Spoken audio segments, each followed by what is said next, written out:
सभी को जय मसीह की।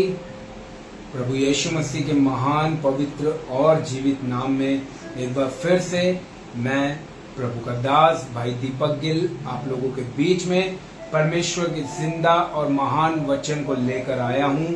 मेरे प्रियो, मैं विश्वास करता हूँ प्रभु में आप सब लोग डे बाय डे बढ़ रहे होंगे और अपने विश्वास की रखवाली कर रहे होंगे। जिस तरह से परमेश्वर के दासों ने उनके चेलों ने हमें आज्ञा दी थी, उसी तरह से आप सब अपने विश्वास की रखवाली कर रहे होंगे। क्योंकि मेरे प्रियो, हम अंतिम समय में चल रहे हैं, हम एंड टाइम्स में चल रहे हैं और इस अंतिम समय में बहुत जरूरी है कि हम अपने विश्वास की रखवाली स्वयं करें और अपने आप को प्रभु में मजबूत करते जाएं। मेरे प्रियो, मैं ये जानता हूं कि बहुत सारी ऐसी परिस्थितियां आती है जिन्हें हम फेस करते हैं अपनी डेली लाइफ में। हम ऐसी परिस्थितियों को अपने लाइफ में डेली फेस करते हैं, क्योंकि खुदा का कलाम हमसे कहता है कि अंतिम दिनों में कठिन समय आएंगे।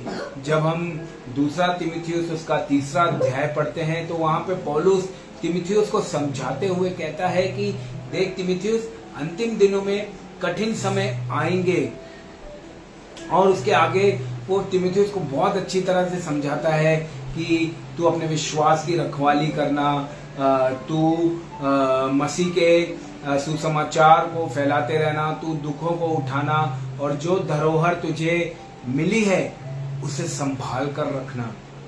जो धरोहर तुझे मिली है उसे संभाल कर रखना। मेरे प्रियो, पौलुस एक्चुअली जिस धरोहर की बात कर रहा है वो है पवित्र आत्मा परमेश्वर, पाक रूह के बारे में, खुदावंद पाक रूह के बारे में बात कर रहा है कि जो धरोहर तुझे मिली है उसे संभाल कर रखना, उसको संभाल कर रखना। उससे पहले पौलुस कहता है कि तू दुख उठाना, प्रभु का सुसमाचार फैलाने में तू दुख उठाना, चाहे जैसी भी परिस्थितियां आए, तू उस धरोहर को संभाल कर रखना। मेरे प्रियो, यही पौलुस रोमियो की पत्री में हमें समझाता है कि आत्मा खुद आहें भर भर कर हमें प्रार्थना करना सिखाती है। पौलुस एक ऐसा व्यक्ति था जो कहता था कि मैं बढ़ना भी जानता हूं, मैं घटना भी जानता हूं। पौलुस ऐसा व्यक्ति था जो मसीह के पीछे चलते चलते अपनी तमाम परिस्थितियों को भूल चुका था। वो कहता है, जीना मेरे लिए मसीह और मरना मेरे लिए लाभ है। कोई परिस्थिति, रोमियो की पत्री में वो कहता है, कोई परिस्थिति, कोई बातें, कुछ भी, ना स्वर्गदूत, ना जीवन, ना मृत्यु, कुछ भी हमें उसके प्रेम से अलग नहीं कर सकता। मेरे प्रियो, आज हम क्यों परिस्थितियों को देखकर, फोन आ रहा है, क्यों हम परिस्थितियों को देखकर आज अपने माइंड को डाइवर्ट कर देते हैं। परिस्थितियां आती है तो क्यों हम खुदा पर भरोसा छोड़कर, मेरे प्रियो, इंसानों पर भरोसा करने लग जाते हैं। पौलुस देखिए, 2 कुरिन्थियों के 12 अध्याय में लिखा हुआ है कि वो अपने आप से फाइट कर रहा है, लेकिन ऐसी परिस्थिति में भी वो प्रभु से प्रार्थना कर रहा है। लिखा है, मैंने 3 बार प्रभु से प्रार्थना की, 3 बार मैंने प्रभु से प्रार्थना की। क्या उसकी परिस्थिति ठीक थी? 3 बार प्रभु यीशु मसीह ने पिता परमेश्वर से प्रार्थना की, लेकिन क्या प्रभु यीशु मसीह की परिस्थिति ठीक थी? लेकिन दोनों अध्यायों को जब हम पढ़ते हैं मेरे प्रियो, परमेश्वर प्रभु यीशु मसीह को महिमा में लेकर जाने वाला था। उसी तरह से पौलुस ने जब प्रभु यीशु से प्रार्थना की, अपनी बिगड़ी हुई परिस्थितियों के बावजूद भी प्रभु पौलुस को महिमा में लेकर जाने वाला था। अनुग्रह, मेरा अनुग्रह तेरे लिए काफी है। परिस्थिति चाहे कैसी भी हो, हमें उन परिस्थितियों को लेकर प्रभु के पास जाना है, प्रार्थना करनी है। इसलिए प्रभु यीशु मसीह लूका की पत्री में हमें समझाते हैं, प्रभु यीशु मसीह लूका की पत्री में हमें समझाते हैं कि हियाव बांध और नित्य प्रार्थना करता रहे। जब मसीही लोगों की परिस्थितियां खराब हुई, जब खुदा के लोगों की परिस्थितियां बाइबल में आप देखें खराब हुई, जब उनके हाथों से वो बातें उन्हें जाती हुई लगी, उन्होंने प्रभु से प्रार्थना की, वो प्रभु के समीप गए, उन्होंने प्रभु से प्रार्थना की। मेरे प्रियो, आप देखें बाइबल में पुराने नियम में योना जो बड़े से मच्छ के पेट में था, परिस्थितियां पूरी बिगड़ी हुई थी। जब वो नाव पर था तब भी परिस्थितियां बिगड़ी हुई थी, अब जब वो मच्छ के पेट में है तब भी उसकी परिस्थिति बिगड़ी हुई है। लेकिन उसने एक बहुत अच्छी बात की, उसने मच्छ के पेट में रहकर प्रभु से प्रार्थना की। एक बहुत बड़ा मच्छ जिसके पेट के अंदर था, वो उसके पेट में रहकर भी उसने प्रभु से प्रार्थना की। और आप देखें बाइबल बताती है उसकी परिस्थिति सुधर गई। जिस गोल की तरफ उसे आना था, प्रभु उसे उस गोल की तरफ ले आया।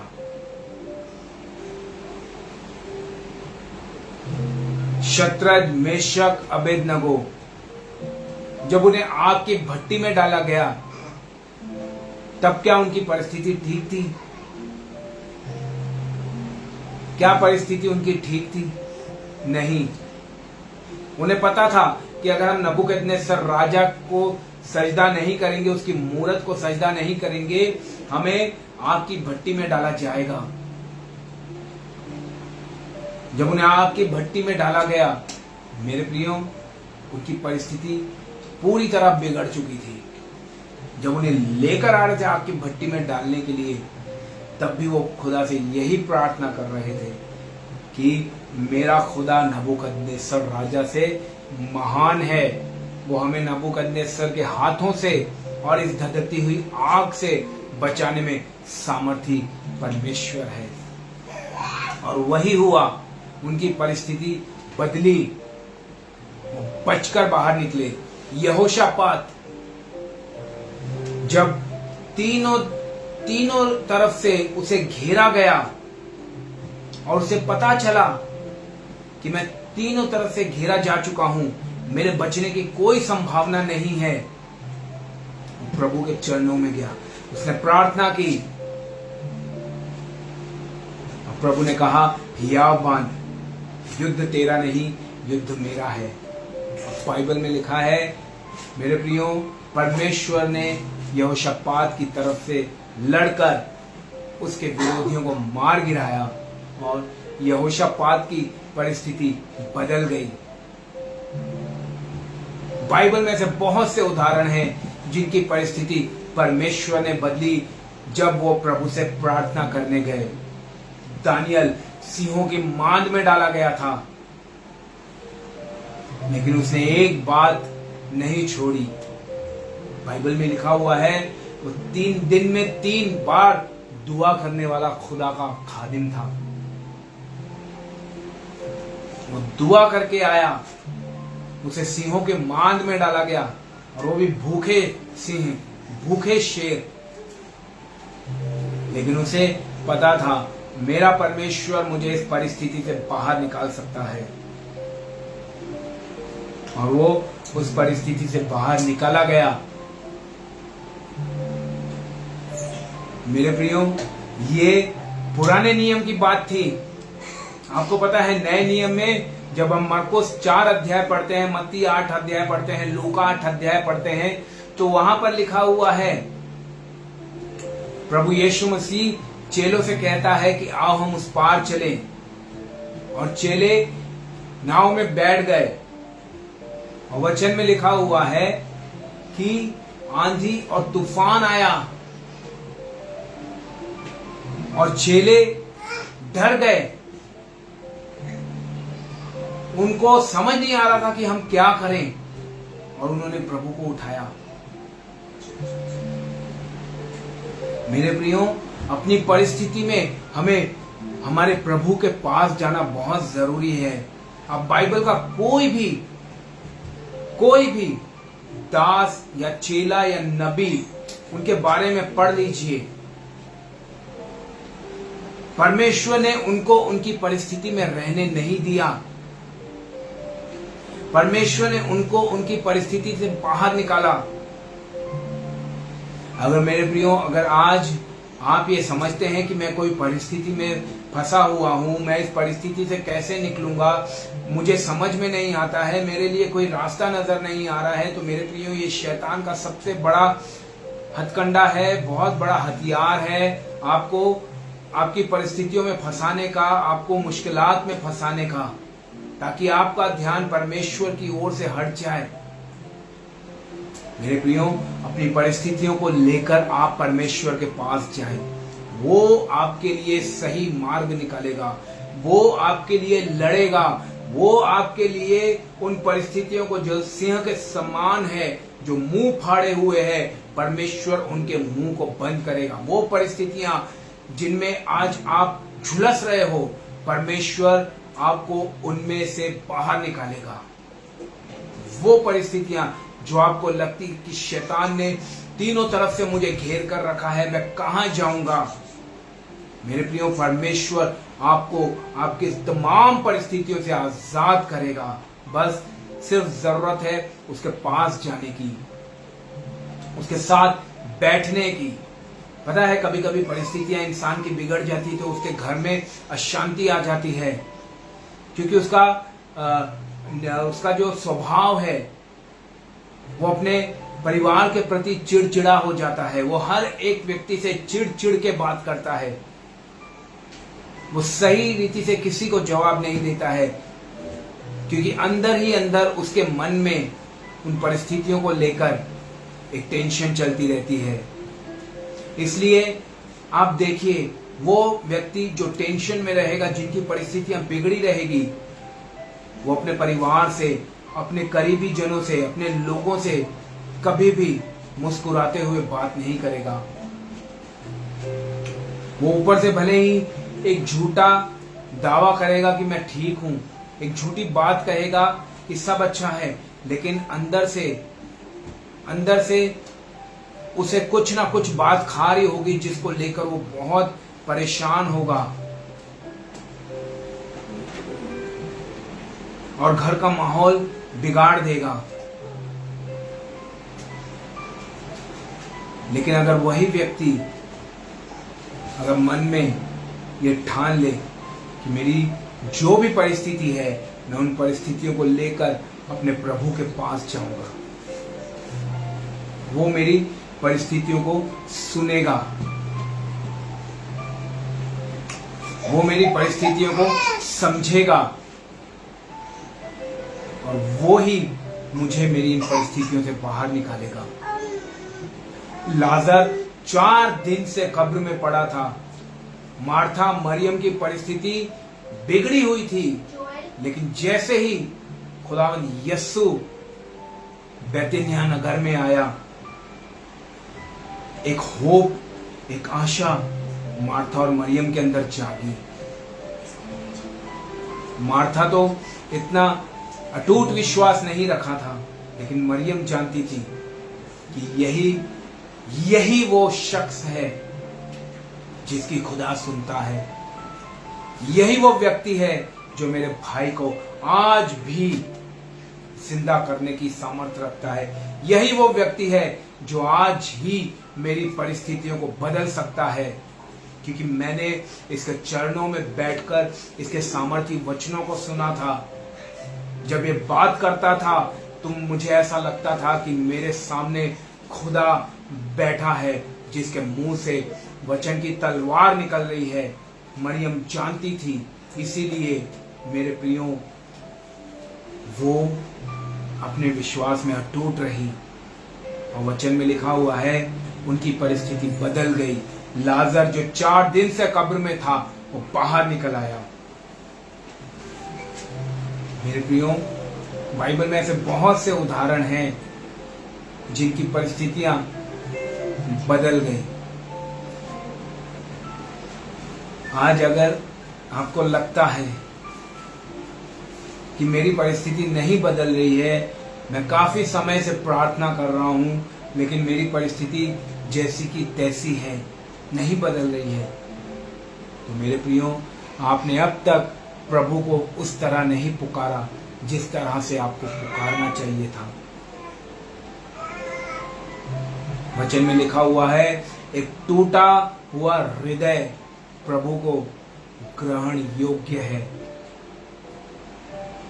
टूटे मन से प्रभु के पास जाएं, आंसू लेकर खुदा के पास जाएं, ईमानदारी से उसके साथ दुआ करें। सबसे मेन बात मेरे प्रियो, जब भी आप प्रार्थना करने जाएं, अपने मोबाइल फोन को अपने साथ ना लेकर जाएं।